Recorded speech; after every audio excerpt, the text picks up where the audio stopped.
ایک غریب آدمی بدو رات کے وقت وہ کہیں بیچارہ صبح سے چلا تھا، مدینے پہنچتے اسے رات ہو گئی.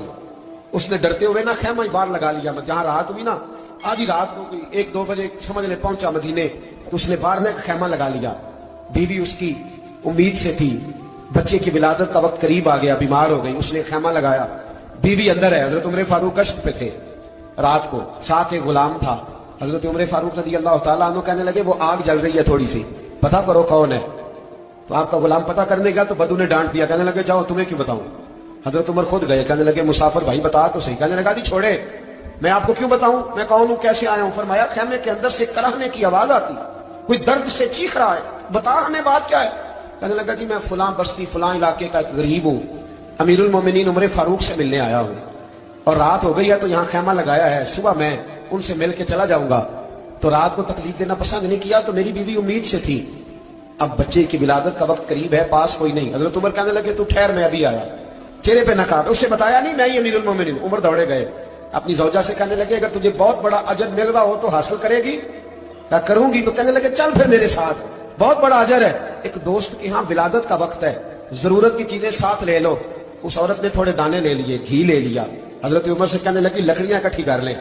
امیر المومنین کاؤنسلر کی بات نہیں بتا رہا آپ کو، میں آپ کو MP A کی بات نہیں بتا رہا، MLA کی بات نہیں بتا رہا، جو 10 گاؤں کو ملا کے چیئرمین بنا اس کی بات نہیں بتا رہا. اس کی بات بتا رہا ہوں جو 22 لاکھ مربع میل کا حکمران ہے. اس کی بات بتا رہا ہوں جو گلی سے گزرے تو شیطان رستہ ہی بدل جاتا ہے. اس کی بات بتا رہا ہوں جس کے بارے میں میرے مصطفیٰ کریم صلی اللہ تعالیٰ علیہ وآلہ وسلم نے فرمایا میرا عمر تو وہ ہے کہ 950 سال حضرت جبریل بھی اس کی شان بیان کرے تو عظمت ختم نہیں ہوتی. اتنا بڑا شخص. حضرت عمر نے لکڑیاں اکٹھی کی، اینٹوں کا روڑے لے کے چولہا بنایا، پہنچ گئے. آپ کی زوجہ کہنے لگی یہ تھوڑے دانے ڈال لیں، گھی ڈال لیں اور ایک لکڑی لے کے اس کو ہلائیں، تیار کریں. خود زوجہ اندر چلی گئی، حضرت عمر باہر پکانے لگے. وہ بدو کہتا ہے میں اس طرح کا ان کے ساتھ بہیو کرنے لگا جیسے کو کسی چوکیدار کے ساتھ نہیں کرتا. میں نے سمجھا یہ عمر نے چوکیدار رکھے آنے جانے والے مہمانوں کا. میں کبھی پانی کا پیالہ مانگتا، کبھی کوئی بات، عمر دوڑے جاتے، کبھی پانی لاتے. او مسلمانوں، او میرے رسول کے غلاموں عزیزو، حضرت عمر فاروق. وہ غلام کہتا ہے میں عمر سے کہتا، میں کہتا غلام پانی لا تو عمر دوڑ کے پانی لاتے. میں کہتا تجھے گھی پکانا بھی آتا ہے، پہلے بھی کبھی پکایا ہے؟ تو عمر فرماتے کوشش تو کر رہا ہوں. میں کہتا پہلے بھی کبھی تیری بیوی نے یہ کام کیا ہے؟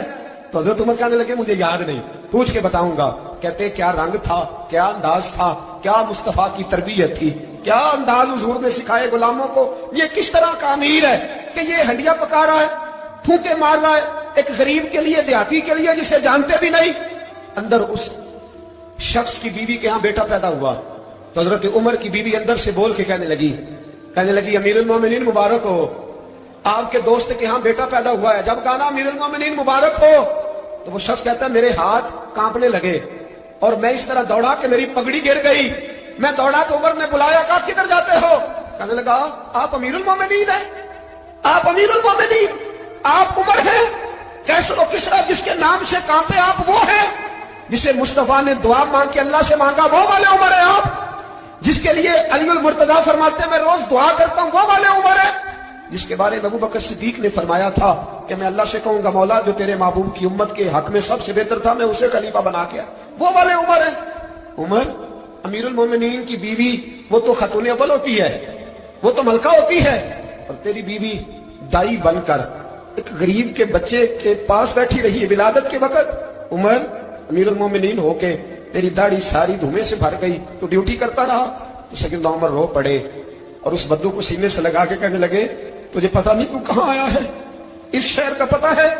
اس نے کہا حضور کہاں ہے؟ فرمایا یہ میرے نبی کا مدینہ ہے، یہ مصطفیٰ کا مدینہ ہے. یہاں امیروں کا استقبال نہیں ہوتا، یہاں غریبوں کے استقبال ہوتے.